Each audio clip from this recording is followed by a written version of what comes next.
Welcome to the Denison Forum Podcast. I'm Dr. Mark Turman, the Executive Director of Denison Forum.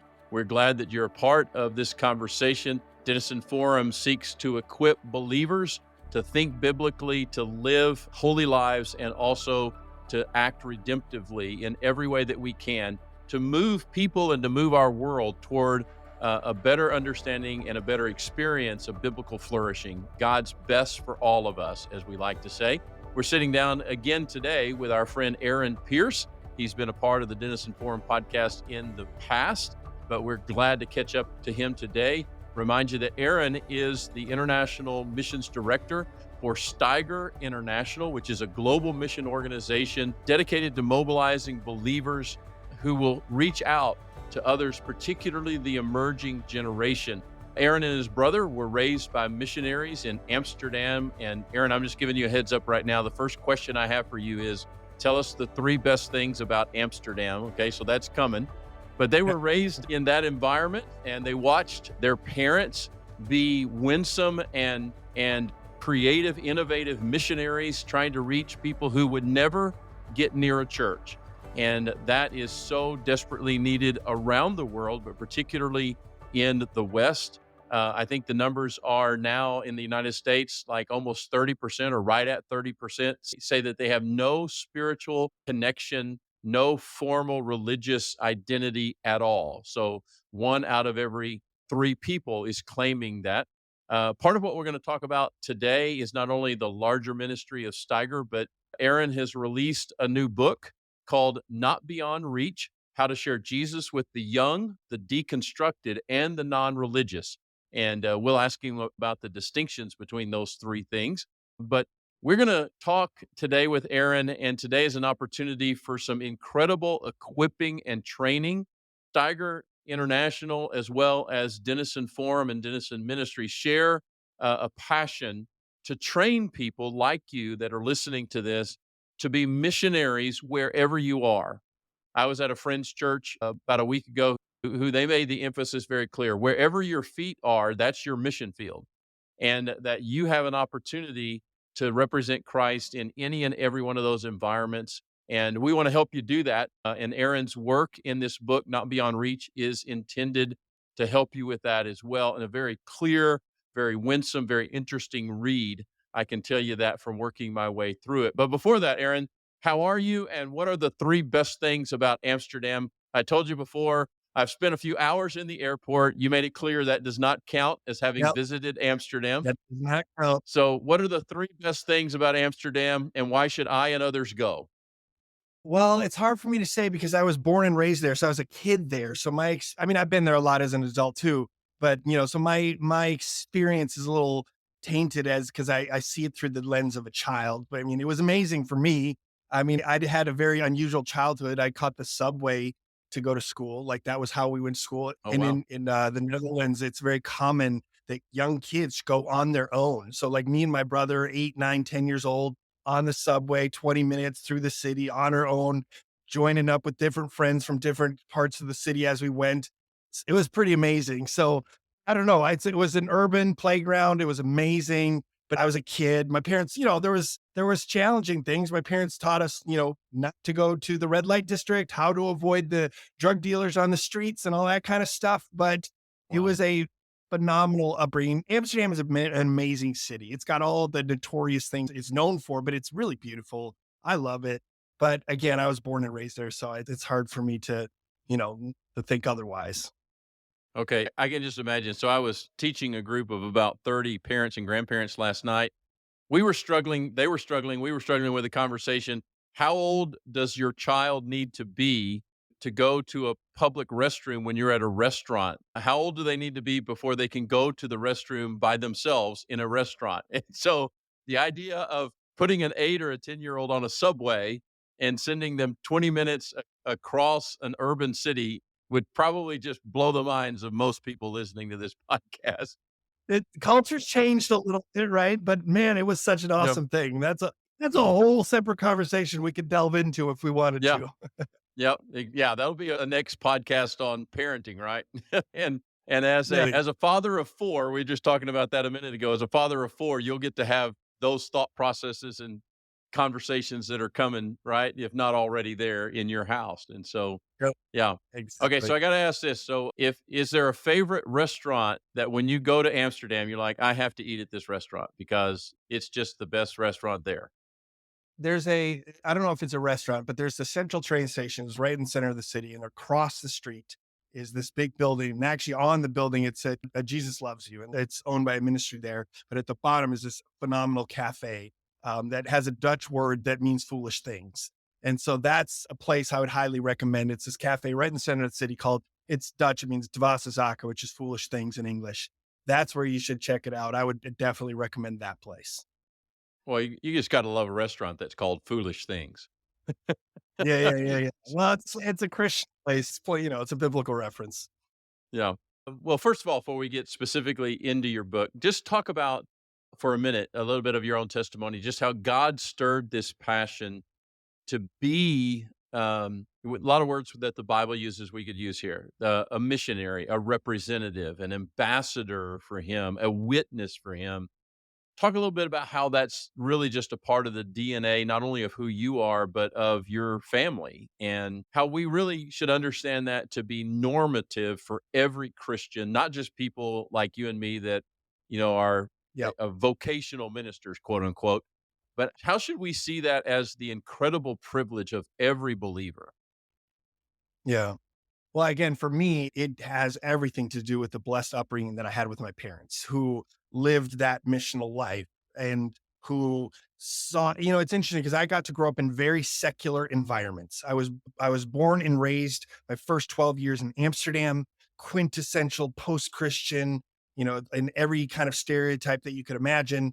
And then as a teenager, we moved to New Zealand, which is literally on the other side of the world, Mm, to another highly, if not one of the most post-Christian, progressive, secular countries on the planet, and went to a public high school and just was immersed in that environment. And I think what was so good about my parents never created this environment where we saw people that didn't know Jesus as kind of others to be avoided, mm, but rather people to be engaged and to be loved and to be pursued. And so I never feared people who saw the world differently. I never had a sense that they should be avoided, but rather people that we should pursue and love, and that they in themselves have things that I can learn from and to draw from, even as I share the gospel with them. So it's this.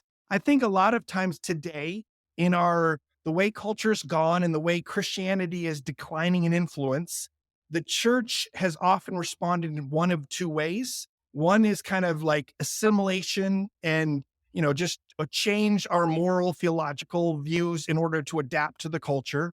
That's right. one side of it. The other side, which is more of the world that I find myself in, is the side that wants to hide or isolate from the world Mm, and kind of retreat. And because the world, for valid reasons and for understandable reasons. But what Jesus, of course, did is neither of those two things. He entered into the world and engaged it and transformed it. And so I got to just see that worked out, practiced in my family in a way that was very winsome, and it really drew me in. And then I think as a teenager is when it really became real, because then it became mm. something I was doing, and it was very transformational because I saw us reaching my own friends at that stage.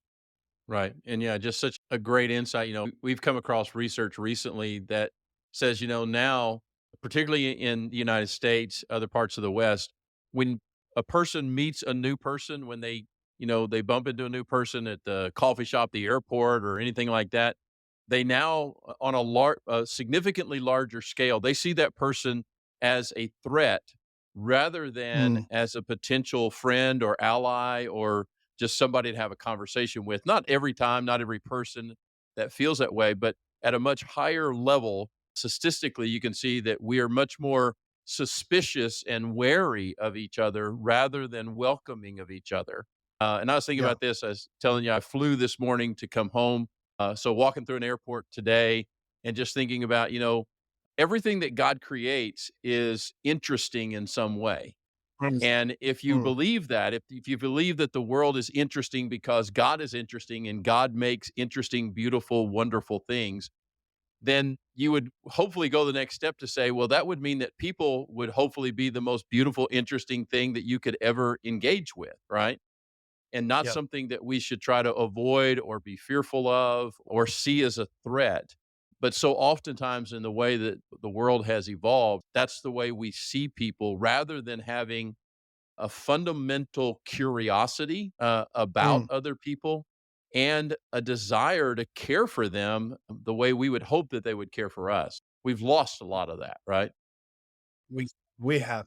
It's interesting because that whole thing of being curious about people and just like wanting, even like, okay, one of the greatest ways that you can connect with someone who doesn't see the world biblically is rather than being fearful or threatened by it, is just ask them, well, how did you come to believe that? And to be Mm, curious about how people came, because in doing so, it humanizes them. You see that where they came from often, if you really dig deep, and you'll find that there's a lot of hurt and pain that came there or things that they experienced. And you begin to understand someone not in this kind of two-dimensional us versus them thing, but as a real person, someone that has fears and hopes and dreams, and someone that's a lot more like you than you realized. And it's just trying to figure it out. And it gives you an empathy and a compassion. And yeah, they need to know Jesus, right? Because mm. Jesus is what will bring what they're looking for, but it just changes the dimension, the way you interact with people when you approach it that way. Right. Yeah, and that's a great pivot into the material that's in your book itself. I guess the first question is, why did you call it Not Beyond Reach? Why did that become the title? I think because for a lot of us, especially people, especially maybe older generations that have kids, parents and grandparents who have kids that have walked away from the Lord, it can feel hopeless. It can feel like this is a generation that is so, I mean, the stuff that we're dealing with, transgenderism and secular ideology and all that comes with it, it can just seem like beyond reach. And I Mm, think the one of the schemes of the enemy is to create a sense of hopelessness, to create a sense mm, that actually it's impossible, so why bother? And I think that's one of the great schemes of the enemy, particularly for the older generations, for grandparents. Like, hey, mm. you don't have an influence in your grandparents' life, so you might as well just be quiet and move to Florida and just enjoy your life. When in Right. reality, you do have an influence, and this is a generation that can be reached, and they are open. So the title is really about a sense of hope, and without hope, we're not even going to bother trying. So that's the heart of that. Yeah, and it's a great call out, Aaron, I think, is that this to see how the devil is working on two sides of this, that he's doing so much to make this generation that I want you to describe for us in some ways, because that's really the first chapter of the book. He's convincing this generation that life in itself is hopeless, and we'll get into some of those Mhm. details. But then he's also working on other generations and people who are believers saying, well, it's hopeless to try to reach them. So he's trying to convince us it's hopeless to try to reach the hopeless, which is Yep. a Yep. crazy way Yep. to think about what he's doing, right? And to make Yep. us, when I was working through some of the things in the first part of the book, I thought I got to the end of it and I was like, okay, well, it sounds like we've got three options, which are we can just be angry about it all. Or as you mentioned a moment ago, we can just be apathetic and say, okay, well, I'm moving to Florida and, whatever becomes of them becomes of them. Or we can see the opportunity of engagement. Yep. And would love to get your thoughts. One things we've studied about this, we typically call it Gen Z. People wondering, okay, what are we Hmm. talking about? Well, we're generally talking about kids that are about 10 years old right now, all the way up to around 25. Again, this group, these generational cohorts, as we call them, people have heard of baby boomers, they've heard of the greatest generation, they've heard of millennials and all that. These are sociological terms. They do not have firmly fixed dates in terms of years. But what sociologists do is they look at trends within a particular group of people and they say, okay, it looks like from about this age to about this age, we can say that there are patterns and there are rhythms and there are characteristics that seem to define this group of people. And it's usually, if you go and study it sociologically, they're usually about a 10 to 15-year range of age. And the other thing I was encouraging people the other night when I was talking about this is these names are not determined by some king sociologist somewhere who says, okay, we're going to call that Gen Z. Okay. What happens is sociologists particularly and others, they identify these groups, they look for these trends, they start teaching about it, they start writing about it, they start talking about it. And usually a term just gets thrown out into some of these environments and it sticks. One of the sociologists you can read about is a lady from San Diego State University. Her name's Jean Twing. She wrote a book called iGen. She was really hoping that that would become the name of the generation. She wanted to be called the iGen because of the iPhone and technology, but that's not the term that stuck. The term that stuck was Gen Z. Okay.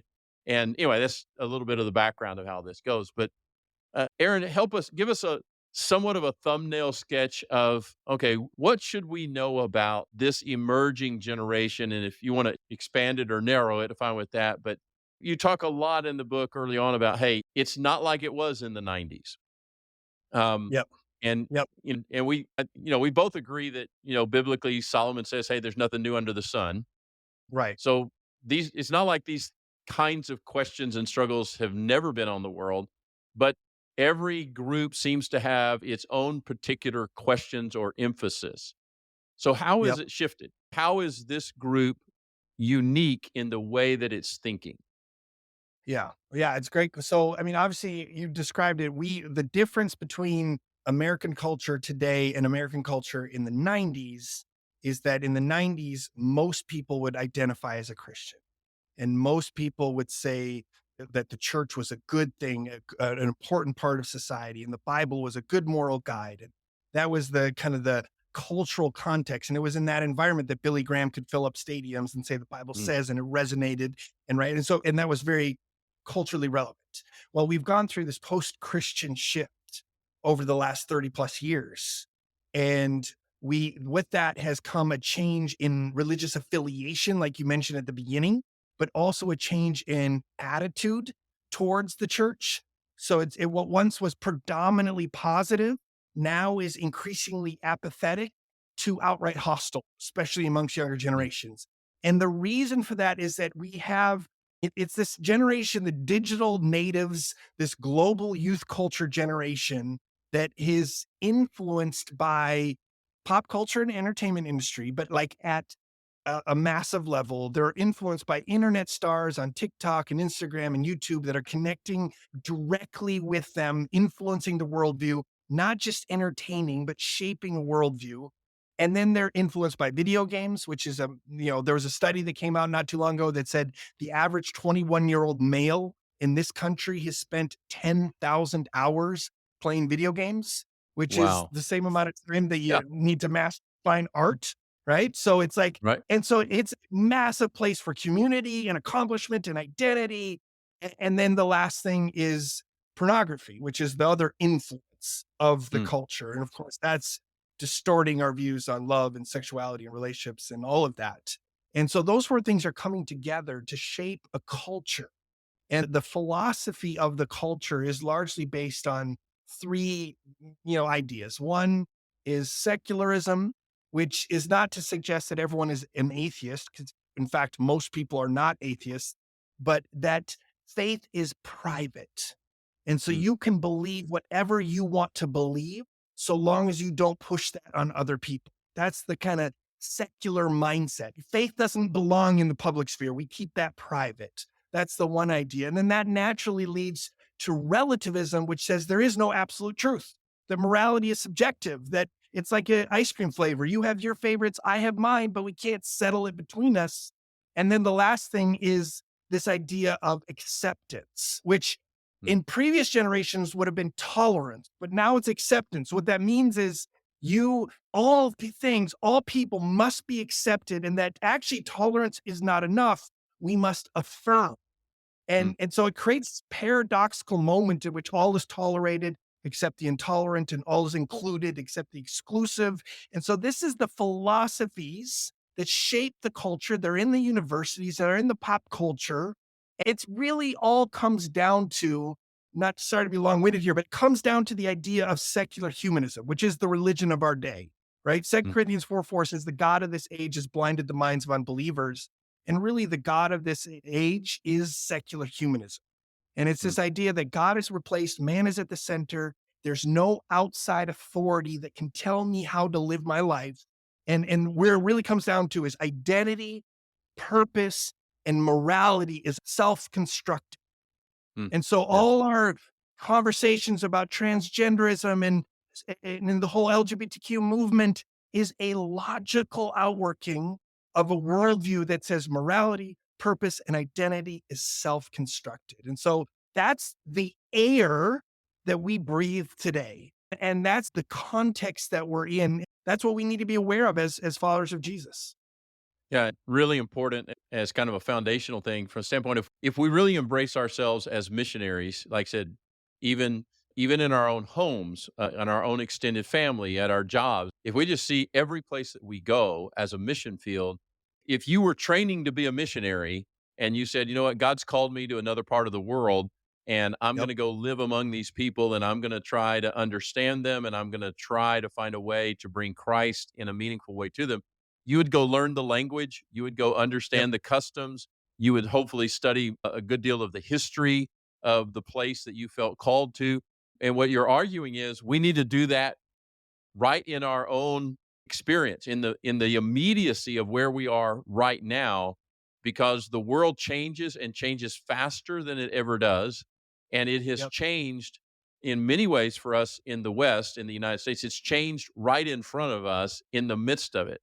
And technology is a big part of that. I want to get you to go back and maybe define and clarify a few terms that may not be familiar to everyone that would hear this or even buy your book, which is so we talk about the world, this being a global youth culture. Um, Yeah.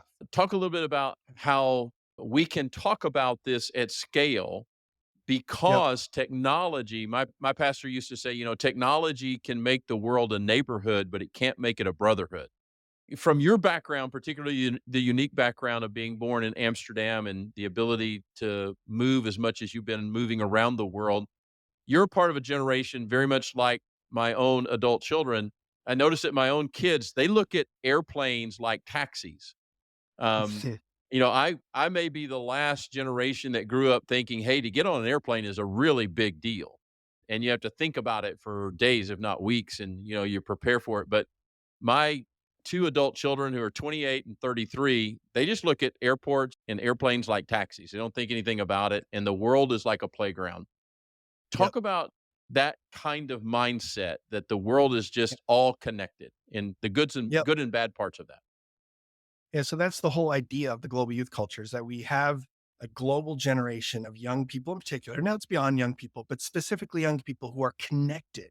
And they're connected because of the internet and pop culture. They're connected because world travel, like you said, is far more accessible than it used to be. And we've created this culture where young people all over the planet are influenced by similar voices.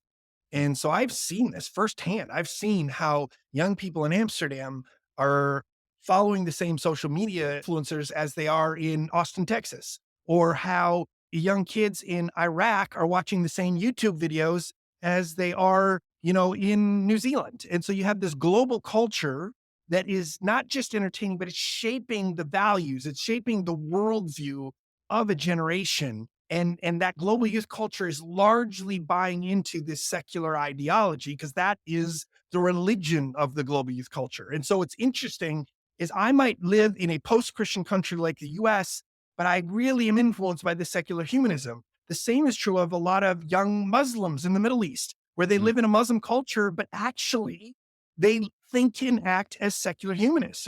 We see a lot of that in different parts of the world, which is on a little side note, actually created incredible opportunities for missions because you can mm. reach parts of the unreached world, like the Middle East, in different ways because they're influenced by different things. So Right. it's an interesting thing. There's a guy in the 16th century, I think his name was Andrew Fletcher. He said, "Let me write the songs of a nation, and I care not who makes its laws."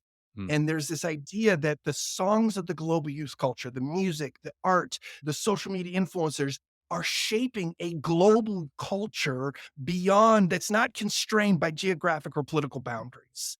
And so it's a very interesting time. This has been going on for a while. This really started kind of around the MTV era, right? Where Mm. MTV Yep. was in the 80s all over the world, but the internet and social media has just ramped it up. And so now you have this global culture that's more connected than ever before. Yeah. And, technology in so many ways can be used for ill or it can be used for good. And as you referenced a minute ago, tremendous opportunity in that for the gospel, tremendous opportunity in that for spreading the message of Christ everywhere. And particularly, there's indications that, more Muslims are coming to Christ now than at any other time in history. And a lot of that is because of access to digital resources and to the gospel. To where they are being able to hear the message of Christianity that would have never been accessible to them in other ways. And so there's an upside to this as well. Yep. But I think we kind of intuitively know what you mean when you use the word digital native. Yeah. But just quickly define that. What do we mean when we're talking about people that are digital natives? Because we are in this generation, this group that is between 10 and 25 years of age. This is the first group to not simply have a television, not simply have a computer, not even simply have access to the internet. They have access in their pocket, many times 24/7, to basically the entire global world. Talk about that and what does it mean to be a digital native? Yeah. Yeah. Well, again, this is the idea. I'm a millennial. And so I still remember in my early childhood the analog days, right? So my childhood went from analog to digital. And so in that sense, I can kind of see and understand both worlds. Whereas Gen Z, they know nothing else other than the digital world that we live in. And so it's like learning a language. They've grown up with it. That's all they know. It's the air they breathe. And it's how we communicate. It's how we form community. And it's good and bad, right? Like the digital things creates connections, but it's a superficiality. There's a uh, filtered reality to it where everything looks perfect and I project myself and I have all these friends and yet I feel very isolated and alone. And so there's the good side of being connected and aware of what's going on in the world, but the negative side of I'm seeing a projection of the world and my life is not adding up to it. So that's why you see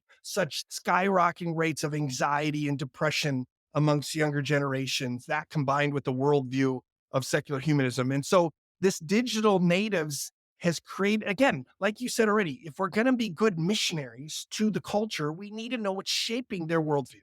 We need Mm. to know what's influencing them. And because they've grown up in this environment, it's created all sorts of good and bad things that we've got to navigate with this generation. Hey everyone, this is Steph Thurling. I'm the Executive Director of Christian Parenting, which is a partner ministry of Denison Forum. I'm also a host of the Christian Parenting Podcast, and we have an exciting new series on the podcast coming up about an incredibly important topic, discipling your kids. This series is a deep dive into prayer, the Holy Spirit, and teaching our kids to love Jesus in various ages and stages. We're even tackling the hard truth that we can do all the right things and our older children could still choose a different path. We're covering it all. So if you're a parent or a grandparent who desires to teach the kids in your life about Jesus and raise the next generation of culture-changing Christians, I encourage you to tune in. You can listen every Tuesday wherever you prefer to listen to your podcasts. Just search for the Christian Parenting Podcast. You can also learn more at christianparenting.org/podcasts. That's a great place for us to pivot, but kind of talk about from a spiritual standpoint and the perspective of this generation. Part of your subtitle talks about those who are deconstructing. So tell me if I'm thinking in the right categories here. You talk about the young, in part talking about the young from the standpoint of, well, they just haven't been told. It's not that they necessarily have just outright rejected Christ in the gospel. In some ways, they were like me. When I was 15, 16 years old, I had no framework or understanding or clarity. I had heard of Jesus. I had no understanding of the cross. I had no understanding of the core message of Christianity. I just had a vague sense of who this guy was that we celebrated at Christmas time. Okay. So some of these people, non-religious and or young, they just need to be told in some ways. Yep. Okay. Yep. But let's talk a little bit about those who are, perhaps deconstructing a little bit. You use a great kind of a continuum of that people can read about in the book in the first section, actually a really helpful graph of how large portions of the culture looked at Christianity a certain way 30, 35 years ago, but now that has shifted. What is the predominant or large perspective of Gen Z when it comes to Christianity? Yeah. And it's a bit mixed, but here's how I speak to this. In our country today, we've got those that have walked away from their faith, but we also have increasingly those that never grew up with it at all. And so historically, most people did have some connection to the church, but a lot of people are deconstructing. So the idea of deconstruction, it doesn't have to be a bad thing.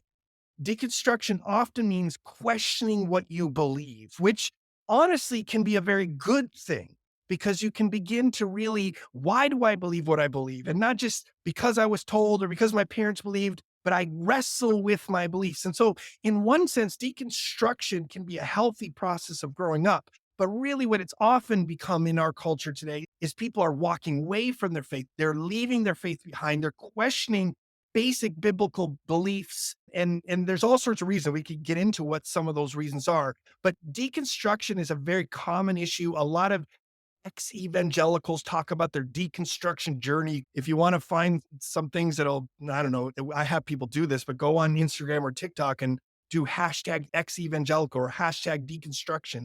And you'll hear these stories of people Mm. walking away from their faith. And it's a very common issue today in our culture.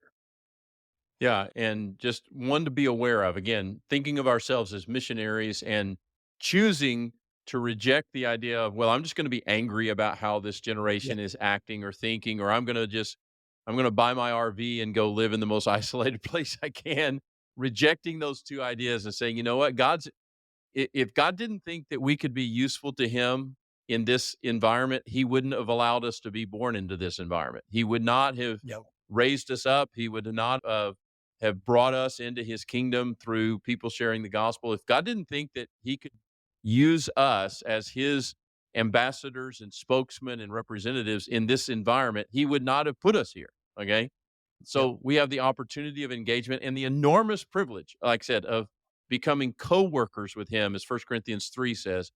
But we're dealing with a culture that is enormously all of us in some ways are both villains and victims, right? We're all sinners and we're all responsible for our own choices. And so we are all, in many ways, our own worst enemy. We are all villains, but we are also victims of what the world and the devil are throwing at us. And what we're seeing a lot, even in this young generation, is enormous amounts of loneliness. And Yep. Aaron, I'm going to throw a Texas reference out to you. When I was in my teens, there was a country and western song, that went, you're looking for love in all the wrong places.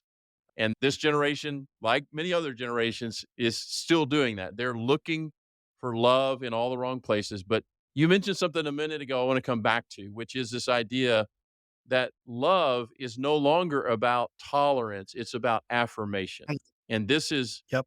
this is a Yep. big, big challenge in terms of being Yep. effective missionaries and representatives of Christ. Talk about that a little bit and talk about the challenge of that. You referenced 1 Corinthians 5 in your book and other places. This whole idea of, okay, Jesus was the friend of sinners, but Jesus, I mean, I was in this conversation last night with some of these parents. I was like, it says that Jesus went down to the house of a hated tax collector. He was hanging out with the sinners and the tax collectors, but we have no reason to believe that Jesus was applauding them for bad behavior.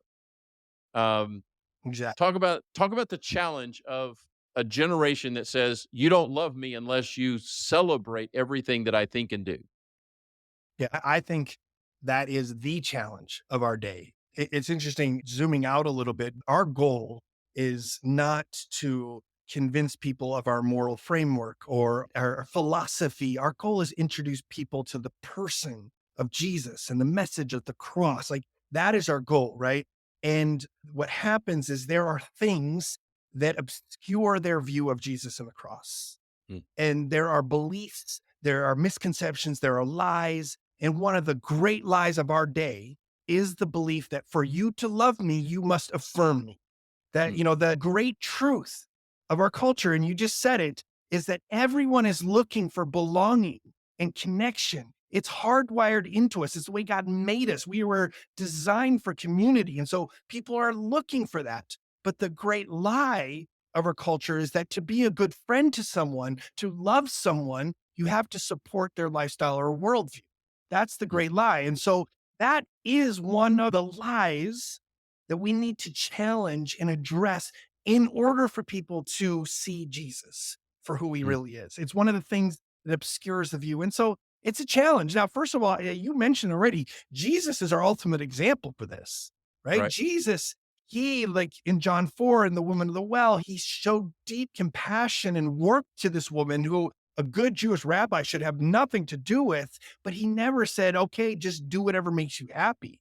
Right. He said he could love the person and yet not affirm their lifestyle. Jesus is our example. And so when it comes to engaging the secular world, engaging our family who are fit this category, I always say like the best way to challenge this lie that love equals affirmation is not necessarily with our words, but with our actions. Mm, Is that I will show you that I love you even if I disagree with you. And I will mm. show you in the way I treat you, and that the way I will pursue you and meet you on your terms. But I will not affirm those. And the reason I won't affirm is because I do love you, right? Like as I have 4 kids, and as a good dad, I don't let my kids do whatever they want because Right. Yeah. that would not be a loving thing to do, right? Like if I let my 4-year-old do whatever he want, he'd be like running on the street by now, so that as a good father, I don't affirm anything they want. And so part of you can talk about it in an intellectual level, but I think more than anything, people need to experience that love.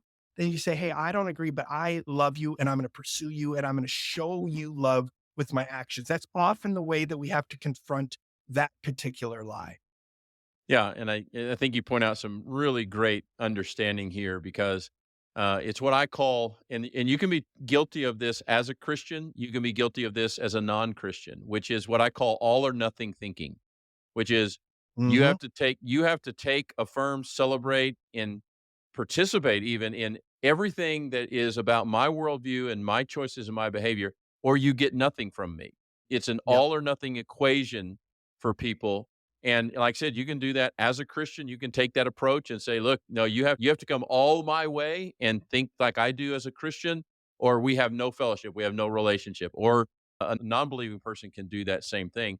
And again, this model of Jesus saying, you know what? I love you and I'm going to continue to love you even if you decide that I'm your enemy. I'm still going to love you. Um, Hmm. if you want to rage at me for not celebrating everything that you think or do, I'm still going to love you. And there's a call out here that Aaron, I think you're doing a great job to do this, which is to call out people to say, it's on us as Christians to be like Jesus in terms of initiation and pursuit. Um, Yes. and that's what Jesus did. Jesus initiated and pursued us all the way from heaven to the cross and is still Yep. pursuing us, okay? Yep. As C.S. Lewis called him, the hound of heaven coming, it's just a Mhm. constant pursuit. We get tired in that. We get fatigued in that. We get frustrated in that. And we sometimes in which I'd love for you to comment on this because you get into this kind of conversation, you'll hear Christians say, well, Jesus said, don't throw your pearls before swine. What Yeah. was he trying to say to us in that statement, Aaron? Whew, that's a challenge. When I look at, and you've alluded to this already a lot, but when I look at Jesus and how he lived his life and the way he pursued people, the way you think about the very definition of what Jesus did. Jesus he left the right hand of the Father and he entered into our suffering, into our pain. So I'll tell you, I think this relates. I had a kind of a life altering moment when I was a young adult. I was in college and I'd grown up in this great Christian home.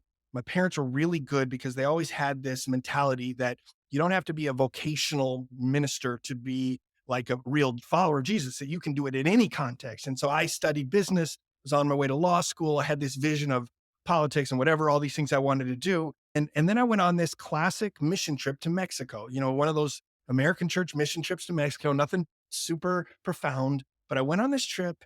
And once again, as you often do in a trip like this, I experienced the poverty of the world, the brokenness of the world, the injustice, Mm, the suffering. I saw all this. And rather than feeling inspired, I felt overwhelmed. And I went through this season of wrestling with the Lord. And the season of wrestling was like, God, how could you create a world that's so messed up? How am I mm, supposed to make any difference in this world? How is my little drop in the ocean going to make any difference? And I wrestled with the Lord on this, and I really, went through the season. And God gave me a revelation that really changed my life, which is this. It was a simple truth I already knew, but it went in my heart. And it's this idea that God is far from indifferent to our suffering, that in fact, he sent the most precious thing he had to enter into our suffering mm, in Jesus, and that all pain, all injustice, all evil is the result of one thing, and that's sin. And there's only one hope to that, only one solution to that, and that is Jesus and the cross. So when I think about Jesus and the message of the cross, I think of something that enters into our mess, that pursues us when we weren't pursuing him, that does something we did not deserve. So when I think about those that don't know Jesus, and I consider what Jesus did for me on the cross, of course it compels me to pursue them like he pursued me. So that's where when I think about this, it brings me back to that moment, because that changed the trajectory of my life. mm. Yeah. Yeah. It's so good. Yeah. So clear. And that needs to be kind of the heartbeat, the spirit of which we engage, right? Is that, hey, we love people because we've been loved, and we go toward people. We seek out people because we were sought out. Somebody came in the spirit of Jesus seeking us out, and Jesus is the ultimate one who sought us out. And that becomes the motivation, that becomes the foundation. Like I think about Paul in 2 Corinthians 5, he's talking about being this ambassador for Christ. And he says, it's because we've been loved that we want to persuade others. It's Yes, as Dr. Denison of our ministry says, what we are is beggars helping other beggars find the bread that we found, you know, and exactly. that's the privilege. And we get to do that not from a position of superiority, but from a position of humble gratitude, you know, Yep. and and that if you really understand this, it's like, hey, there's plenty of food, there's plenty of grace, there's plenty of love, there's plenty of forgiveness, there's plenty of heaven for all of us Yeah. if you will come and experience it and receive it in Christ. But not too much time left to talk. I want to get to a couple other points. One of those being, Aaron, a lot of your book is it's really almost like a field manual for being an effective missionary in our culture and in our country today. But there's a lot of intentionality about this. One of those being intentional about, okay, I need to go look for people that God might want me to be a part of their life. God might want them to be a part of my life. I need to have some intentional thought about I'm not going to live just in a holy huddle around other Christians. So some advice about how to do that, and then some more advice and guidance about all of us need to understand that we need help in conversation training. One of the books that I've recommended, I've actually taking two teams through this right now. A book written by a guy named David Brooks, who writes for the New York Times, the social commentator, wrote a book that's been widely accepted, as most of his work is, which is How to Know a Person. The whole book is simply a manual on how to develop good relationships by having good conversations. And your book is a parallel to that. So, talk about how important it is for us as Christians to carve out some room in our life to be intentional about finding these people, kind of in the same spirit of what your parents did way back when you were a kid. And then how do we go about this from a conversation standpoint? Yeah, good. Great question. Again, it's the missionary mindset, right? And you've said this a lot now. The missionary mindset is an intentional thing. It doesn't happen just organically, it's spontaneously. It's something where I order my life. I end up on the mission field because I ordered my life that way. So the first challenge that we face in American culture in particular is we are so overscheduled. We are so Mm, busy. We are so overcommitted. And often we're overcommitted doing good things. We're involved in 18 different Bible studies. We probably need to do a few less Bible studies. That may sound heretical, but in certain contexts, we need to do a little less of that to create space in our lives, in our schedule, to pursue those who don't know him. And so it starts, and again, there's an intentionality to it. Our motive is to develop real friendships, but there's an intentionality. So who, first and foremost, who's in my sphere of influence? Who's my Mm. oikos, a Greek word for household, which can mean people, your neighbors or your classmates or coworkers or people that are just naturally in your sphere of influence that you need to pursue for a deeper relationship. And, depending on your personality and your gifting, maybe the idea of evangelism is very intimidating to you. And you're thinking, Mm. that's for those people that have no problem talking to strangers and they're bold. And that's not me. And my challenge to you is you don't need to be this crazy evangelist that can talk to a stranger. You can be a good friend that Yes. intentionally pursues people in your sphere of influence who do not know Jesus. So Mm. start there. Ask God, who do you want? Who's the one person? Who are the two people that you want me to pursue for a deeper relationship that don't know you? Start there. And that's a missionary mindset. And Right. and then you Yeah. can go further with that, right? There's a lot of other ways where I can expand my oikos, where I can be involved in, my kids' sports groups or neighborhood groups or social causes or parks or gyms or different places where I'm going to say, this is my mission field. Because the thing is, people, again, I kind of alluded to this already. People are looking for belonging and purpose. That is Mm. hardwired into it. And if they're not finding that in the church where they were intended to find it, they're going to find it at the gym. They're going to find Yeah. it at the bar. They're going to find it in your neighborhood social group. And if you can go and be there and connect, that becomes your way of befriending people who don't know Jesus, who may not at this point be coming to a church, but you as a follower of Jesus can be the church to them. They can meet Jesus, through you. So that's that missionary mindset. It's your sphere of influences and these places where you can intentionally go to develop relationships with people who would not walk into a church today. Yeah, and I would just add to that, and that it doesn't mean that it's exclusive of your own interests. Okay, matter of fact, that's Right. actually can be a great inspiration. First of all, I say is don't go to any of these environments just seeking to turn people into projects. Okay, people don't want to be No. projects; they want to be people, and Yep. they want to be respected. They want to be honored. They want to be valued that way. So you don't go in there with any kind of attitude that you know better than everybody else, and that these are your projects, but let your interest in some ways draw, hey, you have a sport that you want to pursue, or you have a cause, you see something in your community that you want to be engaged in to try to make it better, a hobby, any of those kinds of things can be places where you will meet people and have the opportunity to develop a relationship. And all of us, and that's why I would recommend your book, is you call out some very specific categories. Hey, as you get to know somebody, as you're developing a relationship with them, and as you sense maybe God giving you the opportunity, you can just ask people questions in various categories about their hobbies, about what they think is important in life, that type of thing. You give some very clear and specific examples of that. I remember being on vacation like 2 years ago down at the beach, and I got on an elevator to go up to my room. A lady that was at the same place got on the elevator. She was wearing a sweatshirt from a university I recognized. And I just said, "Are you a fan?" And before the elevator stopped at my floor, she had taken those moments to tell me, "Oh, yeah, I live in this town. I love this school." And then proceeded to tell me about what I took to be the greatest hurt in her life, which was the death of Mm, her husband within the last mm. year. I mean, Wow. she was just ready to gush, and she didn't know me from from anybody, but I just asked about her sweatshirt. And Yeah. and here she's telling me what appeared to be the greatest hurt that she had ever experienced.